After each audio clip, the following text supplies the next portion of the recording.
O Flamengo segue se preparando para o enfrentamento contra o Fluminense e está passando aí por alguns problemas internos. Antes de eu falar quais são esses problemas, se inscreve no canal e deixa o teu like. Bom, sem mais delongas, o Flamengo está tentando uma renovação com o Gabigol, é sabido por todo mundo, isso há muito tempo.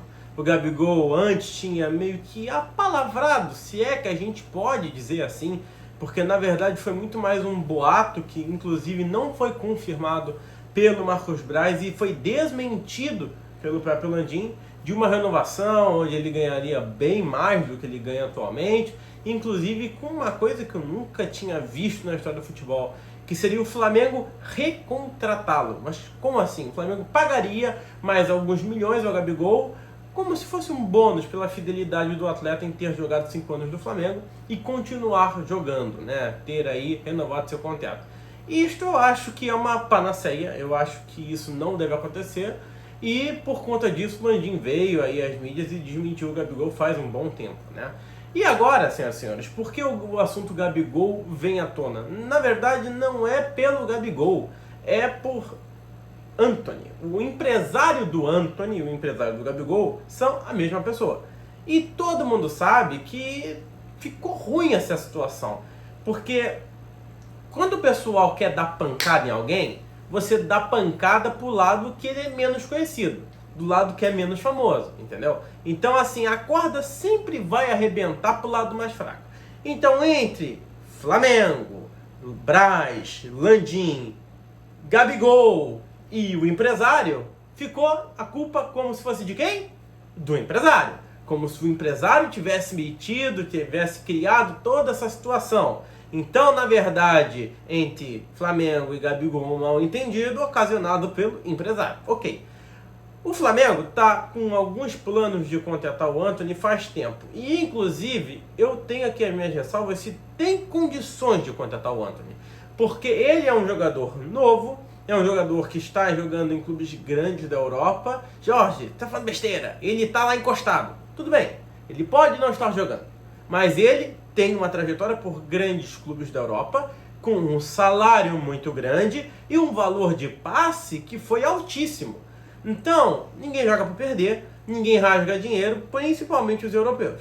Eu duvido que o Flamengo consiga tirar o Antony do Manchester United por um valor acessível ao mercado brasileiro. Eu duvido, não tem condições. Porque eles pagaram muitos e muitos milhões, eu não sei se de libras ou de euros, mas de qualquer maneira, muito dinheiro. E o jogador deve receber um salário que não é condizente com a realidade do futebol brasileiro. Então, eu acho que temos que ter muita cautela aqui, até porque o Flamengo está tentando algumas contratações, todo mundo sabe disso, e pode ser, senhoras e senhores, que essa seja uma cortina de fumaça muito bem pensada, muito bem sacada. Por quê? Pensem comigo. Se nós temos o mesmo empresário que representa tanto o Gabigol quanto o Antony, é muito simples. Você manda esse cara para Gávea, você manda esse cara para o Ninho do Urubu, para conversar com o Marcos Braz e o Landim, e todo mundo vai achar que ele está tratando de quê? Antony. E quando não, quando ele está tratando de Gabigol. Isso tira uma pressão do Flamengo, porque o Flamengo tem que dar satisfação ao seu torcedor. Ó, o principal jogador do time, ele renova ou não renova? Até o meio do ano ele tem que renovar, senão ele pode sair de graça. E aí? Isso tira uma pressão do atleta também, porque em teoria é o empresário dele que está lá, e isso tira uma pressão de cima do próprio empresário. Então pode ser que seja uma cortina de fumaça. Se o jogador vier, eu acho que ele seria uma ótima peça para o Flamengo. Por quê? Todo mundo sabe, e isso está sendo veiculado na mídia agora, que o Luiz Araújo ele não tem o mesmo nível do que os demais jogadores do Mengão. Ok, concordo com isso, mas ele é um cara esforçado. Ele é um cara que busca o espaço. Por mais que ele não seja o Pelé, ele é um cara que briga muito. E esse é uma característica, uma condição que eu acredito que todo jogador de futebol deveria ter. Exemplo disso, o Rodinei. O Rodinei não era, não foi, não é e não será o melhor lateral direito de todos os tempos. Mas se tinha uma coisa que o Rodinei era, é esforçado. O cara corria todo o jogo, o cara disputava toda a bola, o cara não tirava o pé de nenhuma dividida. Então isso sim é ser um cara profissional, que tem esforço, que tem dedicação, que honra a camisa que veste. Então o Luiz Araújo, ele não é um Cristiano Ronaldo da vida, mas ele é um Rodinei da vida. Ele é esforçado, ele briga, ele quer o espaço dele. Eu não sei se o Antony vai ter essa mesma postura. Eu não sei se o Antony vai ter essa mesma garra, essa mesma vontade. E é, inclusive, um fato bem curioso. Quanto mais gabaritado o jogador, menos raça ele tem. Isso é uma coisa que não deveria acontecer e acontece, infelizmente. Não é indireta para ninguém, isso é uma constatação pessoal. E, por último, vamos falar sobre o estádio do Flamengo, que está dando aí muito o que falar. Eu já falei no último vídeo, vou reiterar agora. Qual o valor máximo que o Flamengo pode pagar no estádio? 200 milhões foi o preço que a Caixa comprou. Então, por menos de 200 milhões, duvido que compre. Então, estima-se que poderia ser adquirido por até 250 milhões de reais. Mas, sempre tem mais, né? Mas, o que acontece é que o Flamengo tem um projeto com a Prefeitura do Rio que é de revitalizar toda a área. Então, revitalizar a área custa dinheiro. Pode ser que o estádio seja comprado por um valor abaixo dos 200 mil, porque na época com que o terreno foi comprado pela Caixa, a área era uma área boa, e agora ela está basicamente destruída, né? Não tem utilidade.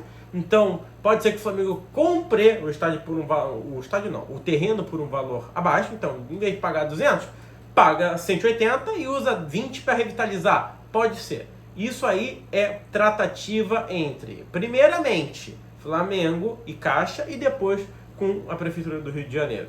O que eu acho que nós temos que ter cautela. Porque todo presidente, quando a coisa está indo mal, ele fala do estádio, porque sabe que é o sonho do rubro-negro. Sem duas cortinas de fumaça, senhoras e senhores, muito, mas muito características do futebol. A primeira é quando o time não tem estádio, ofertar um estádio. Então, vamos construir um estádio próprio. E a segunda é trazer um grande craque. Sempre, sempre, sempre. Vocês podem ver que ano passado, qual foi a cortina de fumaça? No começo do ano, o Brás falou o quê? Vamos trazer um cara de renome internacional. Um cara que vai travar o aeroporto. Trouxe quem? Ninguém. Agora, o estádio. Jorge, o Flamengo não está na pindaíba. O Flamengo tem dinheiro e vive um bom momento. Ok? Vive um bom momento. O Flamengo tem dinheiro? Tem sim. Então quer dizer que ele não precisa fazer a cortina de fumaça? Não. Quer dizer sim. Sabe por quê? Final do ano tem eleição. E ele quer, obviamente, continuar, não ele, Rodolfo Landim, como presidente, mas os seus seguidores vão continuar no poder, até para que ele tenha acesso a poderes dentro do Flamengo. Bom, esse é o vídeo. Se inscreve e deixa o like. Fui!